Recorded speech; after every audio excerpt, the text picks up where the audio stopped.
ஓம் நம சிவாய.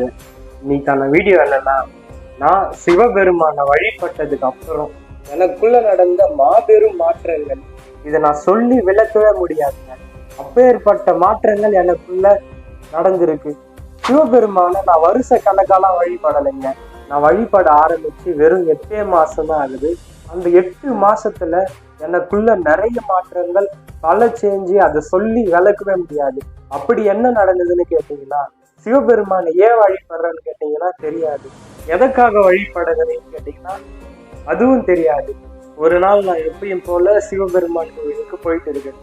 கைலாசநாதர், காஞ்சிபுரம் கைலாசநாதர் கோவில் போறேன். போயிட்டு அதுதான், இதுக்கு முன்னாடி நிறைய சிவாலயங்களுக்கு போயிருக்கேன். அவ்வளோ இம்ப்ரெஷன்லாம் எனக்கு எதுவும் வந்ததில்லை. கைலாசநாதர் கோவில் ஒரு நாள் நான் போனதுக்கு அப்புறம் அடுத்து அடுத்து அடுத்து அடுத்து சிவபெருமான் கோயிலுக்கு போகணும்னு எனக்குள்ள ஒரு ஆர்வம். அது எதனால, எதுக்கு அந்த மாதிரி எனக்குள்ள ஒரு எண்ணம் ஏற்பட்டது, அது எனக்கு சுத்தமா தெரியல. நானும் மறுபடியும் சிவபெருமான் சிவ ஆலயங்கள், எல்லா ஆலயங்கள், ஏகாம்பரநாதர், கைலாசநாதர் கோவில், திருவண்ணாமலை, இந்த மாதிரி எல்லா கோவிலுக்கும் நான் போக ஆரம்பிச்சேன். ஒரு நாள் திருவண்ணாமலை போறேன். பௌர்ணமி கிரிவலம் போறேன்.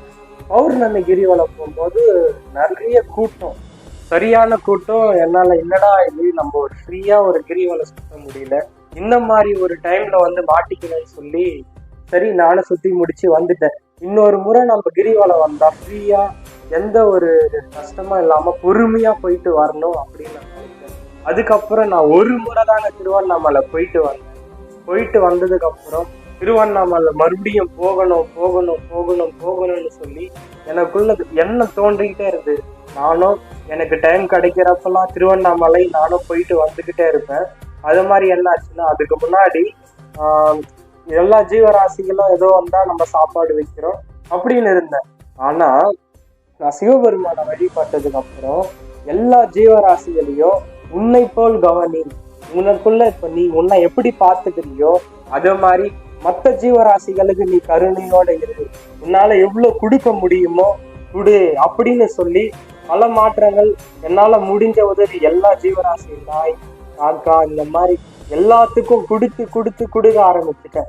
யாராவது வந்து என்கிட்ட பசின்னு கேட்டா என் கையில 10 ரூபாய் இருந்தாலும் அந்த 10 ரூபாய் கொடுத்து நான் அதை ஸ்டார்ட் பண்ணி ஏதாவது அம்மாவுக்கு கொடுத்துருவேன். இந்த மாதிரி பல மாற்றங்கள், பல எண்ணங்கள். என் மனசு, எனக்குள்ள ஒரு மன தைரியம் கிடைக்குது. சிவபெருமான வழிபட்டா பல பேருக்கு கேள்வி, சிவபெருமான வழிபட்டா பல லட்சங்கள், காரு, வீடு, பங்களாலாம் கொடுப்பாரான்னு கேட்டீங்கன்னா கண்டிப்பா இல்லை. நமக்குள்ள ஒரு மன தைரியம் வரும், நமக்குள்ள ஒரு தெளிவு கிடைக்கும், எதையும் தாங்குற ஒரு சக்தி கிடைக்கும். நமக்குள்ள பல மாற்றங்கள் ஏற்படுங்க.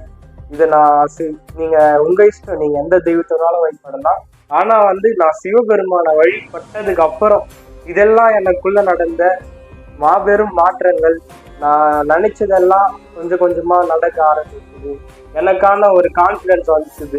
உன்னால முடியும், இது எதுவுமே உன்னால முடியாதது இல்லை, நீ முயற்சி பண்ணா உன்னால முடியும் அப்படின்னு சொல்லி பல மாற்றங்கள், பல ஒரு அமைதி, மன அமைதி. இதுக்கு முன்னாடி கோபப்பட்டுட்டு இருந்தேன், சின்ன சின்ன விஷயத்துக்கெல்லாம் அதிகமா கோபப்படுவேன். ஆனா இப்ப எல்லாம் என்ன ஒருத்தவங்க திட்டினா கூட கருணையோட, ஓகே நடப்பதெல்லாம் நல்லதுக்கு, நான் எது நடந்தாலும் எல்லாம் அவன் செயல் அப்படின்னு சொல்லி ஒரு விஷயத்துக்கும் எது நடந்தாலும் எல்லாம் அவன் செயல் இந்த மாதிரி சொல்ல நமக்குள்ள அந்த ஒரு டென்ஷன், கோபம், பொறாமை, ஈகோ, இந்த மாதிரி எதுவுமே வரவே வராது. இந்த விஷயம் நாங்க ஷேர் பண்ண விரும்பல. இன்னும் பல இன்ட்ரெஸ்டிங்கான வீடியோஸ்லாம் நம்ம சேனல்ல வரப்போகுது.